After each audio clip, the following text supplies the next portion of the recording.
U.S. President Donald Trump hailing a big step towards ending the 2 years of war in Gaza, with the first phase of the ceasefire deal on track, including, crucially, the mutual release of hostages and prisoners.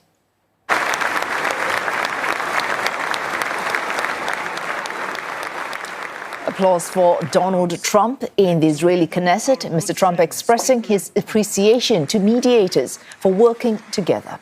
The Israeli Prime Minister thanking the U.S. President for brokering this deal, giving credit to Mr. Trump for securing the backing of almost the entire world. My friends, this is only a partial list, but it's enough to affirm what I've said time and again. Donald Trump is the greatest friend that the state of Israel has ever had in the White House. It's the start of a grand concord and lasting harmony for Israel and all the nations of what will soon be a truly magnificent region. I believe that so strongly. This is the historic dawn of a new Middle East.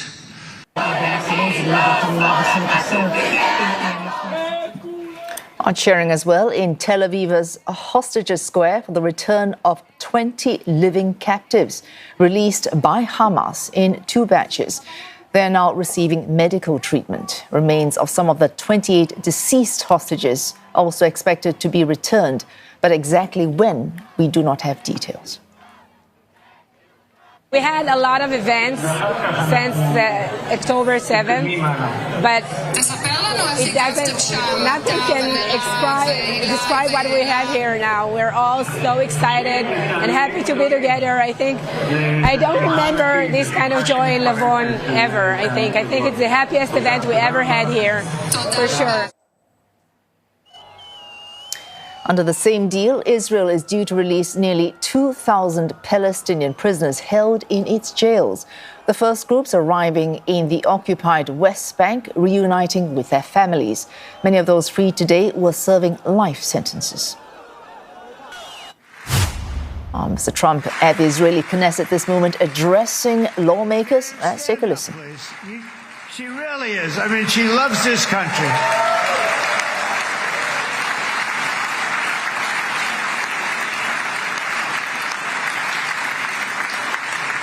She loves this country. Her and her husband are so incredible. We miss him so dearly. But I actually asked her, I'm going to get her in trouble with this, but I actually asked her once, I said, so Miriam, I know you love Israel. What do you love more, the United States or Israel? She refused to answer. That might mean Israel, I must say. We love you. Thank you, darling, for being here. That's a great honor. Great honor. She's a wonderful woman. She is a great woman. I've always stood for the people of this community, and I always will. I'll always be with you. I'm always going to be with you. I guess maybe something could happen to change my mind. Somebody that's really stupid gets into office and wants to do really bad things, but that's about it. We don't think we're going to have that happen. I hope we're not going to have that happen. And this man is a good man right here. These 2 men are good men right here.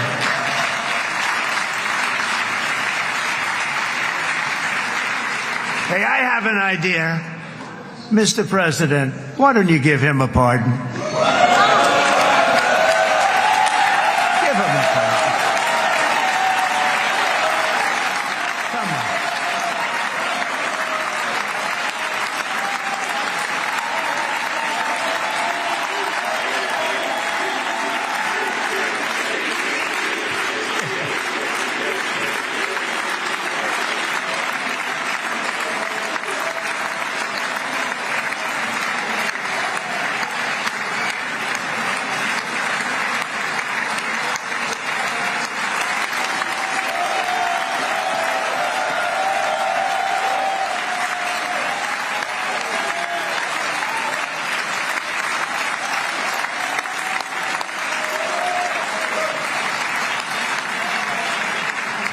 By the way, that was not in the speech, as you probably know.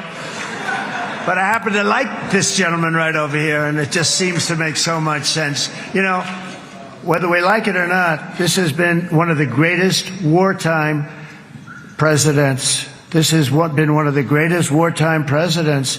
And cigars and champagne. Who the hell cares about that?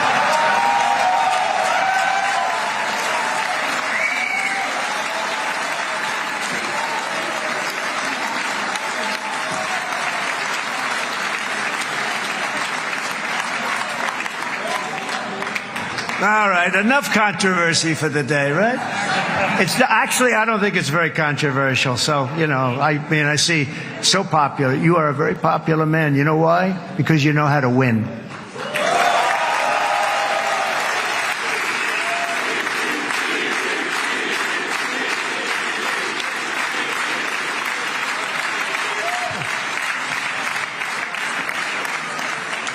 Over the past 2 years, I've met many of the families of the Israelis taken hostage and those that were taken hostage. Unbelievable. I've looked into their eyes. I've seen the worst nightmares of their suffering, but I've also seen something else, the beautiful love of the people, the love of people, frankly, that hold things together, the love that gives you the courage to carry on through thousands of years of persecution and repression and to emerge with the heart of David.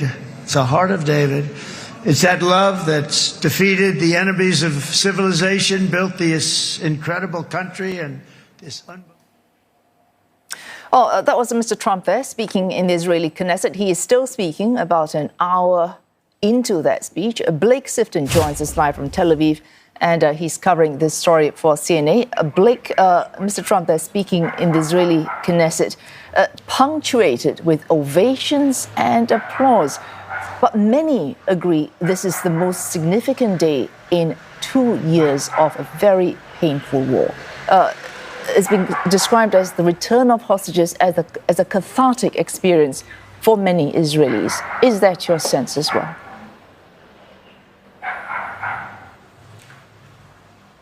Absolutely, Wei-Su. It's been a day of great relief after considerable anticipation and anxiety.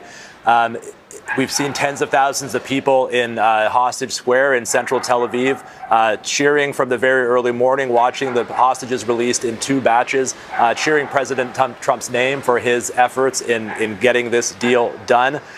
We saw those hostages released in the morning. They were taken from the Red Cross to the Israeli military, to a military base just outside of Gaza. They reunited with their families there. They were given medical care, and they were then taken by helicopter to medical centers in central Tel Aviv. And I could actually see the helicopters from my balcony, and the sky was filled with the sounds of the rotors. They flew over Hostage Square. They did a fly around as people below cheered the sight of the hostages in the helicopters. Now, however, we have had an update just in the last little while about the bodies of the deceased hostages, and the news there is not as good for the family members of the hostages. There's been no official confirmation, but the umbrella group representing the families have said that only 4, they understand, of the 28 deceased hostages' bodies are expected to be returned today. They said that they are shocked and dismayed, and they called this a blatant breach of the agreement by Hamas. Now, in the past, we had heard that Hamas had said that it would be difficult to locate and retrieve many of these bodies, but 4 is a much lower number than we expected to be returned today. Now, once the living hostages were released, Israel began releasing Palestinian prisoners, some 1,700 people detained in Gaza, including women, children, and medical professionals seized from hospitals, will be making their way back to Gaza, to Khan Yunis. They are coming as we speak. They will experience medical treatment and then be welcomed by their families.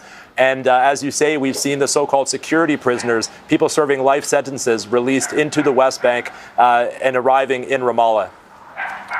Blake, scenes there of relief, utter relief and joy. But suggestions, even as this deal went into effect, that this part of the peace plan, Donald Trump's peace plan, might in fact be the relatively easier part. What comes next? So security, governance, rebuilding of Gaza, there will be difficulties, far larger difficulties there. Leaders, more than 20 leaders, including Donald Trump, heading to Sharm el-Sheikh in Egypt to hammer out the points that they will need to agree on to ensure that this ceasefire continues and Gaza sees sustained peace. What will happen at these talks?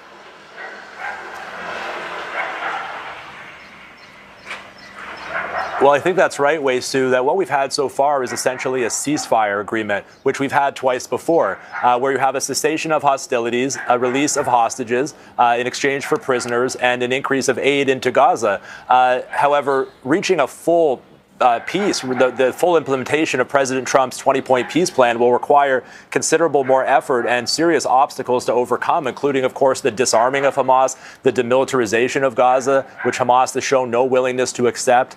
They've said perhaps they would give up offensive weapons like rockets, but surely not their guns, in their words. Of course, this transitional government of Palestinian technocrats, we still don't know who will participate in that, how they will be chosen. Hamas wants to have a say there. And this international stabilization force that is meant to enter Gaza and assist with demilitarization, their progress is what Israel's full withdrawal from Gaza is tied to. And we still do not know who will comprise that force, when it will be assembled, and when it will be deployed. So these talks in Sharm el-Sheikh that President Trump will be going to attend, they really are an effort to carry forward the momentum, the international momentum that was able to achieve this first phase of the deal and to see through the rest of the deal. We will look for updates on this ISF, International Stabilization Force. We will look to commitments for rebuilding Gaza, financial commitments. The UN has said it will cost upwards of $50 billion to begin with. But plenty needs to be done, and plenty of major obstacles need to be overcome. Well, thanks to Blake Sifton there reporting live from Tel Aviv. He's covering this story for CNA.